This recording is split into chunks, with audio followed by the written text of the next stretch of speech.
Dans Luc, il dit, vous ne pouvez pas discerner ce temps-ci. Vous pouvez bien connaître les temps de Moïse. Vous pouvez bien connaître les temps d'Esaïe. Mais ne pas connaître leur temps présent.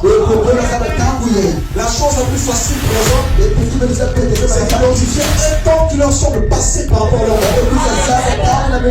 Alors là, c'est facile de croire. Parce que l'histoire rend témoignage pour vous. Et l'autre point, votre foi qui rend témoignage de cela. C'est par l'histoire que vous avez la foi. Or, la foi ne vient pas de l'histoire. La foi vient de la parole manifestée.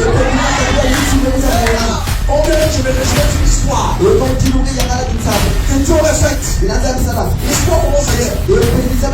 L'histoire commence dans le passé. L'histoire commence dans les siècles passés. Tout ce qui précède le moment présent, c'est de l'histoire. C'est de l'histoire. L'histoire commence dès l'instant que vous êtes dans le moment présent. Et donc vous allez conjuguer au temps passé. Et on ne peut pas conjuguer au temps présent quelque chose qui est passé. L'histoire, c'est l'histoire. Je n'ai pas un Dieu de l'histoire.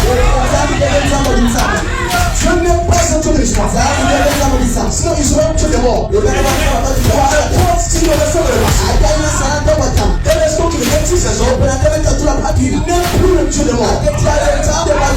Pour vous, il y a le Dieu des vivants. Les gens ont dit à l'époque de Jésus. Nous savons d'où est venu Moïse. Et qu'il a envoyé. Mais celui-ci, nous ne savons pas d'où il vient. C'est pas le Messie. Ce que nous même fait cher. On ne sait pas d'où il vient. Mais quand tu as l'histoire, c'est beaucoup plus facile d'attester quelque chose qu'on nous a raconté. Et tous ceux qui sont de